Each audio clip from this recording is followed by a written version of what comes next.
आप यहाँ मीटिंग ले रहे थे, इसका क्या पर्पज?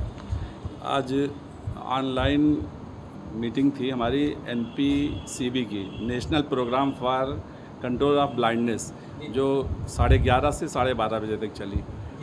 उसको ले रहे थे। उसके बाद हमारी ट्रेनिंग, हम ट्रेनिंग दे रहे हैं इनको प्रधानमंत्री जन आरोग्य योजना के अंतर्गत लाभार्थियों की पहचान आशाओं के माध्यम से कराए जाने के संबंध में। तो उसमें आज हम अपनी ANM को और आशाओं को ट्रेनिंग दे रहे हैं कि ये आयुष्मान कार्ड बनाने के संबंध में, क्योंकि अब इनकी ट्रेनिंग है। पहले आयुष्मान कार्ड सिर्फ एक आदमी बनाता था, तो अब इन लोगों की ट्रेनिंग हो जाएगी तो ये लोग कार्ड जो है ज़्यादा से ज़्यादा बन सकेगा अपने अपने क्षेत्र में। CSC सेंटर वाले की CSC सेंटर पे ही बनता था। अब वो कार्ड आप लोग ANM को दे रहे हैं? ANM को दे रहे हैं, सरकार ANM के जरिए वो आयुष्मान कार्ड बनवा रहे हैं। आशाओं को ट्रेनिंग दे रहे हैं। आशा के माध्यम से अब ये चूँकि हर गांव में अपने अपने क्षेत्र में ट्रेंड हो जाएंगी, तो ये अपने अपने क्षेत्र के लोगों को कर लिया करेंगे, तो आसानी से ज़्यादा कार्ड बन जाएगा। ऐसे लोगों को परेशानी होती थी, एक जगह आना पड़ता था, या हमारा जब जिस दिन उसका टाइम होता था तो वो जाता था किसी एक जगह पे पर्टिकुलर, ऐसे हर जगह एक साथ कार्ड बनता रहेगा। तो लोगों कब से स्टार्ट हो रहा है?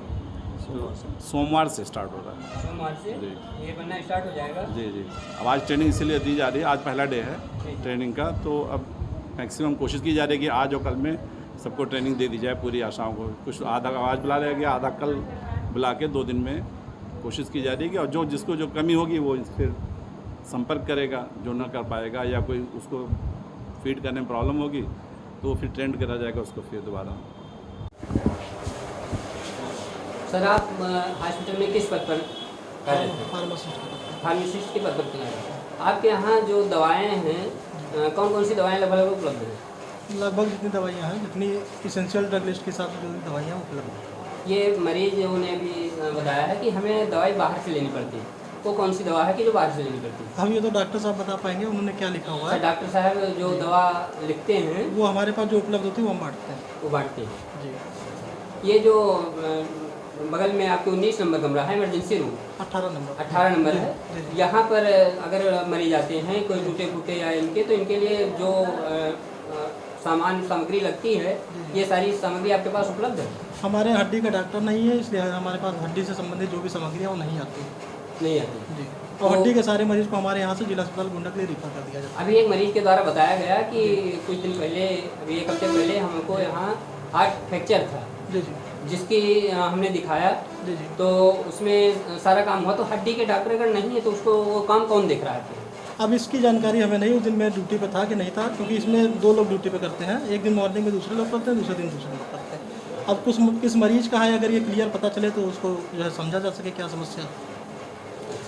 तो अगर है नहीं कोई देख देखिए, हमारे इस हड्डी का कोई अगर मरीज आ रहा है तो हम लोग प्रथम दृष्टया क्या करते हैं कि जैसे स्प्रिंट या लकड़ी उकड़ी का कुछ लगाने लायक है तो लकड़ी का स्प्रिंट लगाने के बाद उसको गोंडा जिला अस्पताल रिफर कर देते हैं। और हमारे प्लास्टर नहीं बना जाता, यहाँ सामने लिखा भी हुआ है, हड्डी का डॉक्टर नहीं है, देखिए सामने लिखा हुआ है, इसलिए हमारे प्लास्टर नहीं बना जाता। तो उसको तो प्लास्टर चढ़ा है।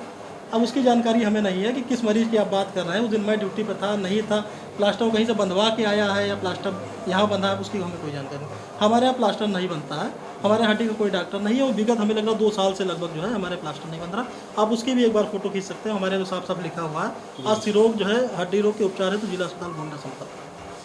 हमारे बिल्कुल क्लियर कट लिखा हुआ है, एक बार आप कमरे घुमा करके उसको ले सकते हैं जी। हमारे हड्डी का कोई डॉक्टर नहीं, हड्डी के जितने मरीज आते हैं हमारे गोंडा रिफर कर दिया जाता है जी।